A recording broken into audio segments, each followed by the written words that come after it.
guys, we're back again. It's the Fearless Pursuit of Freedom podcast, and today's guest is another high-level entrepreneur and investor out of the Richmond, Virginia area. I'd like to welcome on Jim Ingersol. Brandon, it's awesome to be on here bright and early this morning with you. Thanks for having me on. It's an honor to be on your podcast, and congrats on breaking the fear barrier for so many entrepreneurs. Yeah, it's well, I appreciate you first off for coming on so early and moving your time frame around, but no, I appreciate it. The show is unfolding. You'll end up being somewhere around 18, 19, I think, episode 18, 19. You are rolling. And I think Connor first started putting in my ear early this year around January. And I was like, there's no way in heck I'm going to do that. That's insane. I'm the guy in the back of the room always, not talking to anybody. And I didn't think I'd ever do it, but here I am. I noticed that last weekend when I got to hang out with you in Dallas. You were always like in the back of the room. Is that true? Oh, yeah. Well, even when I went out to Richmond to your deal, I was way in the back, and I was even more reclusive back then. And now I do my best to interact more, but it's generally with people that I have seen through social media or friend of a friend's. Typically, somebody saying, "Hey, Brandon, you should go meet this guy," or something like that. It's like this interview here. It's hard for me to strike up just random conversations. Yeah, you know what? I'm a little bit that way myself, Brandon. And Cheryl, my wife Cheryl, laughs when I tell her I'm like a recovering introvert myself because I talk to a lot of people. You see me in the front of rooms and stuff, but you put me into like a small group of people, say 5 people that I don't know, and I'm like, oh, I wish I weren't here. Yeah. Yeah, same thing. Once I get to know somebody, then it's all golden, Yeah. Or the topic of real estate comes up, and then I'll just talk forever. Right. Well, Jim, I want to hear about how you got into real estate, why, what, and how, and how long. And I know you're running a partnership with your wife there, so I kind of want to dig into that once. All right. Once we determine how you got to 2018, Jim. Okay. Well, Cheryl and I got married a long time ago in 1987. So growing up, my dad made real estate look pretty easy. I watched him go out and buy some duplexes and manage them, sell them all the way through the cycle. And so Cheryl and I, when we got married, she was 19 and I was 21. My dad said, "You don't need to rent, just go buy a house." So we bought a cheap house to live in. It was, I think, $19,000 in Jamestown, New York. And it was a real fixer-upper. So it was sort of our first venture in. And fortunately, my dad was willing to help us fix the whole thing up. So he helped us insulate it, and he was helping us put flooring in and fix the walls. I mean, $19,000, you can imagine. It was a fixer-upper I was living in. And that went pretty well. And then I kept watching my dad do these duplexes. So Cheryl and I went out and bought a duplex in Jamestown, New York. It was on Grant Street. And this one was great on paper. It was $21,000, Brandon. I mean, for a duplex, it sounds good, right? $10,000 per door, right? Yeah. And I went and I got a bank mortgage, and I don't know how I came up with the down payment. I don't remember. I needed like 10 or 20% down. I don't know if I used a credit card or how I did it, because I wasn't making very much money back then. Anyways, we got it, and then we're like, OMG, now we've got a duplex and we don't know what to do. Because, there's a reason they're $21,000, right? Yeah. Oh, yeah. I mean, it was a train wreck. The downstairs was already occupied. I remembered it was a 3-bedroom, and then upstairs was pretty rough. And my dad helped me for a while there as well, fixing it up. But I didn't know how to manage the property. I didn't have funds to do any of the rehab. I was lucky somehow to get the mortgage on the thing. I don't even know how I got it. Luckily, the mortgage was really cheap, I guess. But I had no money it needed siding. It needed insulation. It needed like a furnace, because Jamestown, New York's near Buffalo. So we're in the snow belt. Didn't need AC. It wasn't very hot in the summer. But I needed working heat. And there was a space heater upstairs and an old boiler in the basement downstairs. And when those things would break, you got to think back. This was like 1992, so it's before the internet. Hard to believe for somebody young like you, right? Yeah, right. No, like I couldn't just like Google and I couldn't afford to call somebody to fix the boiler. So I remember I went to Walden Bookstore at the mall. It's the Chautauqua Mall, and I bought a book. It was like the Handyman's Guide to Fixing Things Around the House or something. It was like this hardcover like book like this big with lots of pictures. I was an engineer, so I could like read through it, and I couldn't afford it, so I fixed the boiler myself with that book as best I could. And then the space heater upstairs, space heaters are bad. It was a gas space heater, and I just remember my dad saying something like, "I hope you don't burn the place down." You know what I mean? Right. Yeah. Well, it was a rough experience, and I was working as an engineer then, and my property management training was like, "I'll meet you after work if you want to see the place. I don't have an application. I don't know what tenant screening is. So if you've got a pulse and some money, let's get you in," right? And then they don't pay you, and I had to learn to evict people. And then I had a guy want to fight me when I showed up at his house to collect, and just really bad stories. And Cheryl got to the point where she said, "That's it. We wanted to move to Virginia, and this house was like an Achilles heel to us because it was in New York, and I was transferring my job down here, and it just went bad." And she said, like, "That's it. We're done trying to be landlords, and we're done trying to be real estate investors." And it took 10 years for us to come back in. So that one mistake cost me 10 years of investing in assets. And that's a massive mistake. And it's all because I had no training, no network, no people like you to hang out with. You know what I mean? Yeah. So that's my advice to young people. If you screw up, that's okay. Just get around the right people to reach out there and grab your hand and pull you up out of the mud when you get stuck. Yeah. Because if you don't, it's going to be very costly. Right. Yeah, I remember that time I went out to Richmond and you're telling me how your wife said, "No more rentals, no more landlording." Yep. Yeah, and I don't blame her because it was that ugly. Yeah. But it's because I had no training. I had no clue. My dad made it look so easy, just a lot of things. I was undercapitalized. I didn't understand financing. All the stuff that we all just take for granted now. We just snap our fingers and everything happens. But back then it was a rough patch. Right. Yeah. So we sold that duplex on a land contract, and somehow the guy that we sold it to had a refi set up for the next day. Oh, nice. So I sold it on a land contract. The next day he refied it, and I was suddenly free. But that felt nice. Motivated seller, brother. And I remember it's like, party, man, that baby's gone, and we moved to Virginia. Yeah. And we took 10 years, and then we started investing again.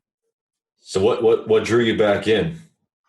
Different market here. Where I was at in New York, the economic cycle wasn't very good ever, even in the good times. And here in Virginia, that was back in like 2004. Markets were really on fire then, and I just kept watching. And we decided we're going to buy this house and do a flip. So we did one, and then we did two. Then we decided to hold both of them. Actually, we didn't sell either one of them. And then I started going to get some training. Yeah. So I started getting in the right room with the right people and started hanging out with people that you've heard of, like Jack Miller. And then I met David Phelps of Walter Wilford, and I went to see Peter Fortunato and John Schaub, and they changed my mindset. I went to David Tilney and learned about property management and what a lease is and how to screen and all those good things. And then, then my errors became a lot less frequent. I still made a lot of mistakes. Yeah. I still had a lot of obstacles, and I was working full time and just sort of starting to invest at that point, part time as a side hustle. But it started to get better and better, and we started working on systems. And Cheryl and I worked through some things together to get things rolling. Yeah, that's awesome. And now here we are, 2018. Right. So when I left corporate America, I had a really good job. I was running two factories. One in Virginia, one in North Carolina. And my kids were getting ready to go to high school. And I know we were really worried about, like, how are we going to pay for their college? I didn't want my kids to have any student loan debt, and wanted them to have a great life, of course. And so Cheryl was extremely supportive when I left for corporate America. And I did that by wholesaling. And really? Even when I started wholesaling, I'd already done these couple houses, these rehabs, and did pretty well with them. But wholesaling is like everything I tried to do was a struggle.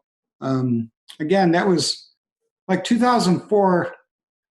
is before YouTube. Still, right? I mean, even cell phones and everything have just really come out in like the last 10 years. So even learning to wholesale back then, there weren't podcasts, there weren't, great YouTube channels or any of that. And so I struggled to do that. I would struggle understanding what a motivated seller is, how to negotiate, how to write a contract. Then I'd finally find a house and I couldn't find somebody to buy the deal. But then things started to click. I called a for rent sign and the guy had 20 houses and a whole bunch of them were vacant. And we took a family vacation. I was still working full time. We took a family vacation to the West Coast and I started putting them onto Craigslist, and a guy called me and he's like, I want to take a look at this little 2-bedroom house in Petersburg, Virginia. And I had a lockbox on it. So I told him to go look at it. And he called me back and loved it, wanted to buy it wholesale. He wholesaled a contract over to the hotel. And I thought, you know what, this wholesaling thing's not so bad. It's a pretty good gig. I'm sitting on a beach making money right now. Mm-hmm. I'm not even there. I don't have to show the house. I don't have to do anything. And I'm helping this guy that's got all these vacant houses, right? Same as Bob Sykes. I still remember him very well. We're still in touch 10, 15 years later because I helped him solve problems and he helped me get going wholesaling. So I went through his whole package, man. I just started like wholesaling like 10 of his houses in, I don't know, 4 months or whatever it was. Right. And then I just had the momentum. I started to build that buyer's list out and really then it became pretty easy. Yeah. So virtual wholesaling. I remember we were on the cruise in January with Connor, and I had won the ticket out to go to Richmond with the Veterans Path Up auction. Yeah. And I remember Connor saying, "Don't miss this one." Jim Ingersol and his virtual wholesaling was what saved my career. I'm like, all right, I'll be there. And so that's when I first started hearing about you and virtual. And I'm so glad you came in February. That was the first time we got to meet in person. Yeah. And it was good to see you again last week in Dallas and you're in your home court. But Connor's a remarkable guy. His story is extremely inspirational. And everyone needs to check out Connor Steinbrook, and his journey is unbelievable. He's got a great podcast as well. Yeah. He's got a podcast, YouTube channel, Facebook influencer, EXP team. He's got it all going on. He does. He was in Richmond a few days ago. I had lunch with him. All right. Yeah, he's telling me. We hung out. I said, do you want to go for a sandwich or Mexican? He said, I'll take Mexican. So Cheryl and I met him over at the Mexican restaurant. It's called El Paso, ironically. Yeah. And we had a great lunch together. So I was really glad he was in Richmond and I got to hang out with him again. Yeah. That's funny. I'll go from sailing, or I think it was like, October last year. I'm on his podcast. He invites me to the cruise, and now we're buying a house together right now.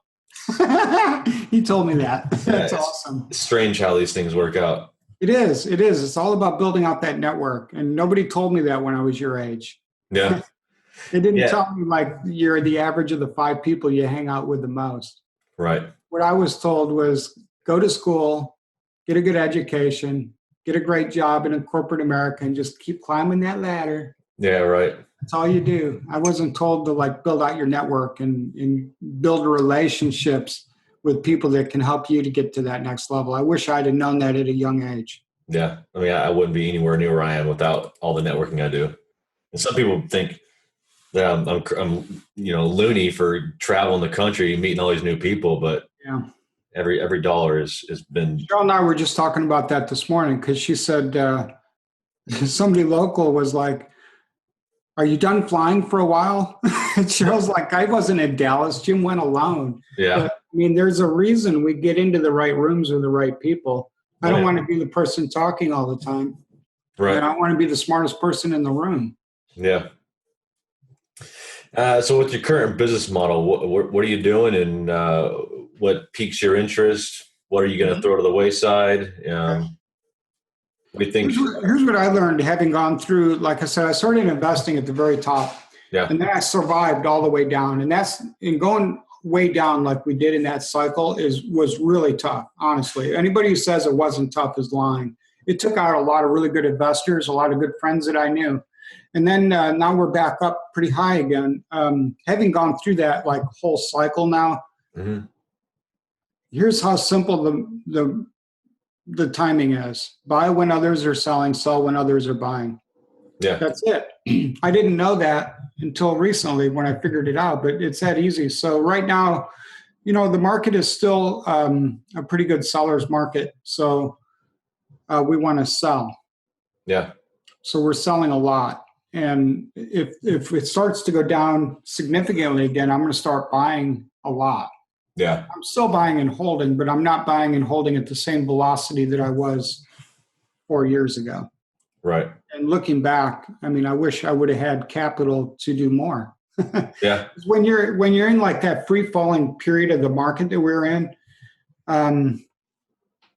it was hard to envision for me, even being in the right room with the right people. Even it was hard for me to envision that the market would come way back up like it did. Mm-hmm. Like I knew it was a tough period as it was dropping, and I was buying and holding. But I wish I had like maybe created a fund or had capital available to really, really buy on that way down. So then it went, because you start to wonder, like when it's like in free fall, like it was, is it really going to come back? Like it's easy to say it is, but do you Right. really believe it? Like in your gut, like, man, it is so bad right now. These Right. houses were so freaking cheap. Yeah. Do we really, really believe it enough to put capital on the table? I mean, it's, like 7 figures of capital on the table to really make an impact. Yeah. I don't know if I said I believed it, but I don't know if I really believed it. You know what I mean? Right. And then, so if it happens again, I'll be ready. Yeah. Perfect. So you're primarily flipping and wholesaling right now. Is there really wholesaling much? I don't wholesale very much. I think this year I'll wholesale 3 houses or something. Oh, really? Yeah, I don't wholesale very much, but we are flipping a lot. We flip retail a lot. Again, it's just I feel like the market may be tipping a little bit, I think, but the market still wants anything near median price that's totally renovated sells very fast. Yeah. If I go much above median, like say 30% above our median, the stuff's going to slow down on the sales. But if you're at or below median and you've got a renovated house, it will sell very quickly. So it's like our market's hungry. It's like Pac-Man. Yeah. And it wants to gobble up houses that are renovated and priced right still. So we want to keep delivering those as long as we can find the distressed property to do so. Yeah. Yeah. Well, it makes me curious personally is, if you don't mind, how is your marketing strategy? I mean, are you doing direct mail, cold calling? I've been doing all of the above. Yeah. We've done a lot of both. But you know what I really rely on heavily is my referral network. We talked about networks a few minutes ago. I've made 5 offers on houses in the last 2 days. Really? So one was a short sale off the MLS with my son-in-law, Luke, who's a realtor. One was from a wholesaler. One yesterday was from a referral from a neighbor of a house we're working on. Mm-hmm. And then I'm looking at another house with Doug Hatcher this morning. He's the local wholesaler at 11 o'clock. And then there was a 5th one also. Oh, that was Chris Jefferson. A lot of people may know Chris from, he's a great investor. He had a wholesale deal that I made an offer to Chris on yesterday. So that's 5. And I try to, Cheryl and I were talking about this yesterday. I really want to focus on making at least 1 good offer a day. So I've got 5 in 3 days. I don't know, what the rest of the week here will hold. Yeah. But that's where we try to go. I try to really focus our acquisitions on trying to get to like 4 to 6 offers a week. Yeah, that's awesome. There's 0 marketing dollars in what the 5 you just put out there. Yeah, I know, except for the wholesale fees. They're pretty extensive. And it's, wholesalers are tough. I was talking to a wholesaler a few days ago, and his marketing budget is tens of thousands of dollars. And people don't realize that when they're paying a $10 or $15 or $20,000 wholesale fee, assignment fee, mm-hmm. They just think, man, this wholesaler is getting rich. But the back end office side of that is getting extensive. I was talking to somebody in Home Investors too about the Houston market and how many hundreds of thousands of dollars are being marketed every month in Houston just from Home Investors. And it's just extensive, and people don't realize like how much it costs to get a deal right now. Oh yeah. Yeah. I'm really bad at tracking my KPIs, and I honestly have no idea what it cost me to get per lead, but I know I'm spending nearly 10 grand a month right now in marketing, and the deal flow is I feel slow. And a Right. lot of my investor friends feel the same just because there's so many people doing it right now. Mm-hmm. No, So I agree. I agree. And that's, you got to really watch if you're a wholesaler, you got to be careful of that for sure. There's a yeah, lot of, if you're going to scale your wholesaling business, you've got to do it carefully. It's easy to just, start building a team and have an acquisitions manager. That's another mistake I see people make, by the way. This year in 2018, wholesalers that are scaling up are hiring acquisitions managers, and they're not necessarily trained extensively on what a good deal is. yeah, yeah. I've seen that quite a bit as well myself, and not even in the just only my area. I know people nationwide, and you see these deals come across. You're like, what in the Yeah, 85, 90% doesn't yeah. work. I Well, think they're sort of stretching for deals too. yeah, they're stretching for deals. They want more deal flow. But me and my buddy Yale were talking about it yesterday. Is these hedge funds are just popping up out of nowhere and paying that. They're paying that 85, 92% minus repairs, which is crazy. Um, he said he put one on the MLS at as his value, and then the hedge fund came in and paid him $5,000 more. Wow.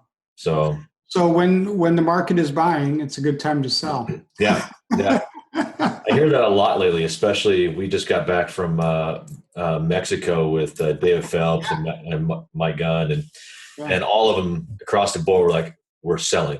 We're selling right now. We're becoming more liquid. We're waiting for whatever's going to come whenever it comes, but we're selling the low value, low Right. equity, bad assets in bad areas, and pretty I common think thread. it's a good time to refine your portfolio a little bit. Yeah, yeah. Get rid of the headache properties. Yep. Yeah, get rid of the headache. Everybody should know your worst three properties at all times, and always in all markets looking to like prune those out. Know Yeah, your worst three tenants, work on those. Know your worst three contractors, work on replacing those if you need to, and just keep on building out your team that way. yeah, yeah. Speaking of team, so I wanted to see how you structured your business. I mean, do you have acquisition, disposition, marketing guru, or is that you and the wife? Yeah, Cheryl and I take the whole front end of that myself. Yeah. So do the marketing and acquisitions. Mhm. And then we've got we've got three people that help us. My daughter, Melissa, does our design for our rehabs, which is really important. She does an amazing job with it. Her and Cheryl are great with colors and styles and fixtures and stuff that I'm not Yeah. good at. And then my brother, Bill, runs all of our rehabs. So he's my construction manager. He's on site all day, every day, all of our jobs. And so that's a constant problem solving and project management role. He does a great job. And then we've got some other additional personal assistant type training with Tracy in our office, does a great job helping me get through every day. Yeah. Like a transaction coordinator. She is, yes. Yeah. And it helps me with my podcast and just like a really wide variety of stuff, Yeah. luckily. Yeah. Yeah. I would like a transaction coordinator, because as soon as I get the paperwork signed, I'm like, now here's the annoying part. Here's the part I don't like, is following up with certain amendments and title, and Hard. seller's like, oh, I wanted the week lease back, but now I want 6 weeks lease back. And all Right. that just drives me nuts. Yeah, it does. It does. Yeah, you're more of a visionary. Yeah. I know that. if I can just tell people what I want done and have it done, that'd be a perfect world for me. And I do acquisition. I'm sort of a deal junkie. I don't mind doing that. I like negotiating directly with motivated sellers. Majority of our motivated sellers this year are burned out landlords, and that's kind of been our niche for the year, I would say. Really? That's nice. You guys have bandit signs out there? Not currently. No? Oh, so it is one of your models though? Yeah. Nice. Yeah. Nice. Yeah. Yeah. No, we were talking about that yesterday. I need to do that again. It's been a little. I was just thinking, today's Friday, so I got to stay up until about 1 and get out there and do it. Yeah, get them out. You got to put them out and then pull them back. If they're in the city, I do, because they lose their mind over it, obviously. But unfortunately, I'm a couple miles into the county. In the county, I can put them on intersections, and they'll be there for months. Right. Yeah. So I like putting them out in places like vacant houses. Like if you're driving for dollars, do the normal driving for dollar stuff, but also throw the bandit sign in the front yard. really, I've heard of people doing that. That's awesome. Yeah. Yeah. I mean, the worst case is the guy's going to call you and then you'll be like, sell me your house. You know? Seriously. Yeah. They're going to yell at you, get your sign out of my yard. That's funny. And I'll be like, sign here and I'll leave it. Yeah. That's awesome. I'm going to have to do that now because I typically carry about 10 signs in the truck just in case I'm somewhere where like, oh, this is a perfect neighborhood or whatever. I've never been brazen enough to put it right in their yard, but I may do it now because Jim told me it was okay. There you go. Do it. I've been doing it for 10 years. Yeah. So as you know, Ashley quit her job as a fourth grade school teacher. And we haven't really figured out a way to implement her into the business. If we're going to do that at all. Because when we first started talking about it, it was middle of last year, and she was starting to believe that I was figuring it out, and we were starting to make some money. And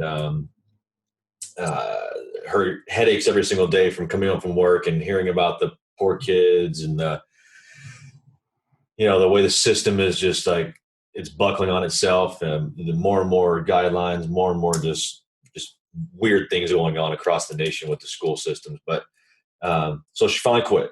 And at the time, I didn't have any VAs, but now I've gotten some VAs, and the things that we envisioned her doing are now outsourced to them. So we're trying to figure out, because she's like at home, and we're trying to like work on another business, but we had her quit to work into ours. So I'm curious to see how you and your wife you kind of went into it. She's more of the designer aspect of it with your daughter. Yeah, with my daughter Melissa, but Cheryl's really involved also on the acquisition side. She likes to, as often as she can, come with me. She helps me buy houses, Brandon. Really? Because I'm like I'm not real patient. I'm not a great listener, by the way. And when you're negotiating and you're working with motivated sellers, you've got to sort of slow down, and you've got to make it all about them. Yeah. Yeah. We were just them. So you got to take here's the whole deal to building rapport. Make it all about them and be genuinely interested in their life and what they've been doing and where they go and who their kids are and all that. But then buying the house later is easy. Yeah. Jill just helped me on one probably about 10 days ago. She came with me and it was a city worker, and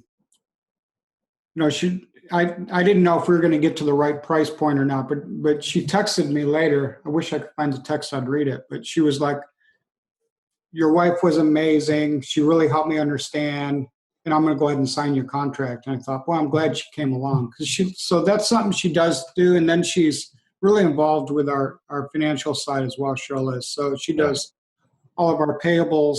She writes checks all day, it seems like, and then coordinates with our bookkeeper and stuff like that. Stuff I hate doing. Yeah. That's what I need to get her doing, the bookkeeping. I do the business side of it. She does the family aspect of their personal bills. And that's sort of how we do it. So she helps with design. She likes to be involved. Her and I were on job sites yesterday. So she likes to get out and see things as well. Yeah. Logging into QuickBooks gives me nightmares. So I hate it. And then, I love bringing her along. Once in a while, I mean, we're together all the time. So we've been best friends since we were neighbors when we were like 12 years old. So we've like grown up together. Yeah. But once in a while, she'll be like, I need a little space. Right. And we need to be open about that, because sometimes I need a little space too. It's like, go run some errands or something, whatever it takes, and then everything's good again. But it can be a challenge working with your spouse, in all honesty. And anybody who tells you differently would be lying. But it's also an incredible blessing and incredible time for our family to be able to help like that. Yeah.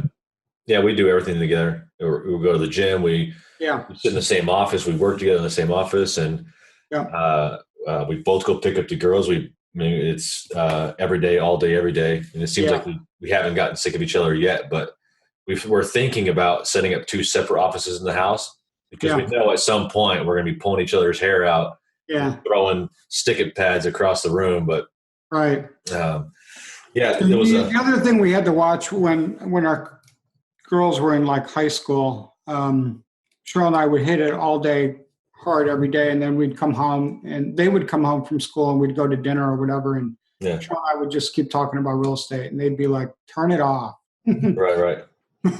They want to hear about something else, so we had to really be careful about that.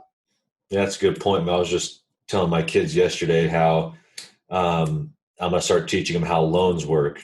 Yes. And so yesterday we borrowed $25 from them, and we're going to structure it at 6% over the next. She wants paid back by next Friday, so I had to show her how the amortization schedule works and how much I'll be paying her back every day. So they're only 11 and 12, but that's right. Both my daughters are 11 and 12. So every Saturday they go to a neighborhood we used to live in and pick up dog poo, and they have a poo scooping business. So they make about $50 a weekend. So they're getting rich as 11, 12-year-olds. But my oldest, she doesn't like it and she wants to quit. And I'm like, you're not quitting, but here's how you can get out if you want to do it. You need to go start another business that outperforms your last one. And that's what I had to break down. So if you're making this bracelet and it costs you this much for the piece and you're selling this much, here's a margin, but it took you 20 minutes. So now you can only make 4 every hour. So now you're making, however many bucks an hour when you're making $25 an hour before.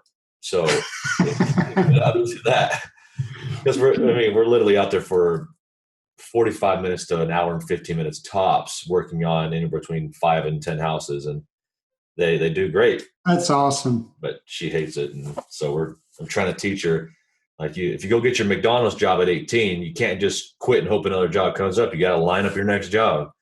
Yeah, tell her, put her on YouTube and log all that, and then she'll be the next younger generation Gary V. I can see it coming. Right, yeah. Yeah. I was just thinking, as you're talking about having the wife around, we saw, I bring her all the acquisition calls now because people feel more comfortable having the female there and she can relate better. And generally I'm a pretty good softie, but it's hard for me to stay in that rapport building process very long. And before my mind's like, when are we going to start talking deal? I know, I'm the same way. He does that. And we saw a bandit sign the other day. It's we buy houses, call Maria. And she's like, I'm going to call Maria. I'm like, there's not going to be a Maria there. They put a female name on there so people feel comfortable calling. And she never called and tested my theory, but I just thought it was pretty funny. What's the number? Let's call it right now. Right, yeah. All right. Well, yeah, I don't want to keep you around too long. Anything new you plan on trying here in the next turn of the quarter?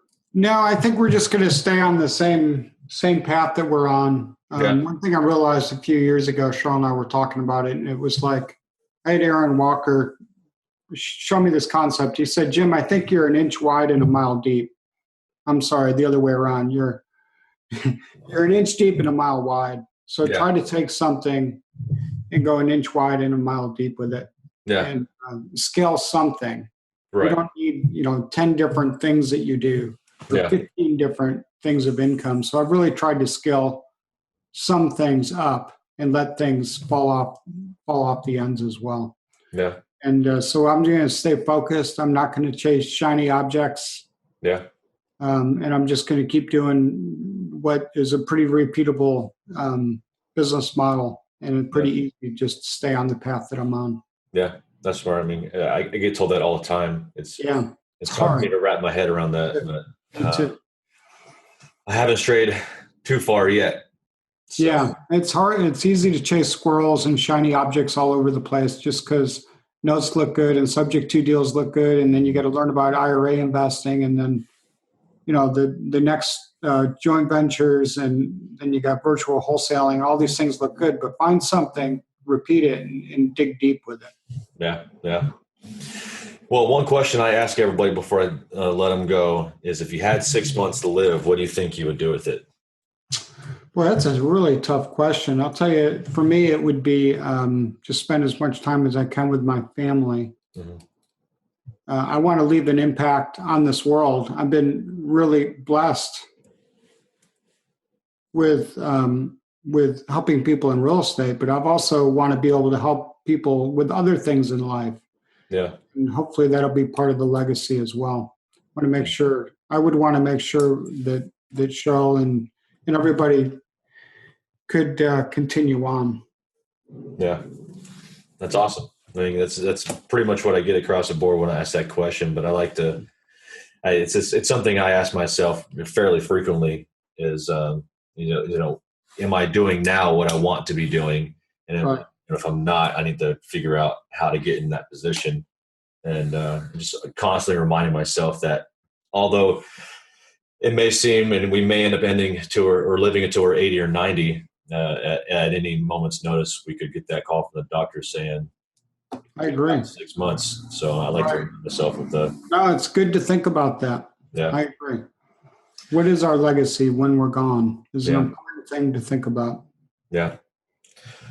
Well, Jim, I appreciate it. Thanks for coming on and sharing your story. Thanks for just giving us all a great insight of your ups and downs since the early 2000s. Yeah, it was great. It was an honor to be on with you, and you asked good questions because you really got me to open up on a lot of stuff. So, congrats on everything you got going on with Fearless, with EXP, and with your podcast, and everything you and Ashley have rolling there in Dallas. I'm really happy for you. I really appreciate it. Thanks, Jim. All right. All Thanks. right. Bye.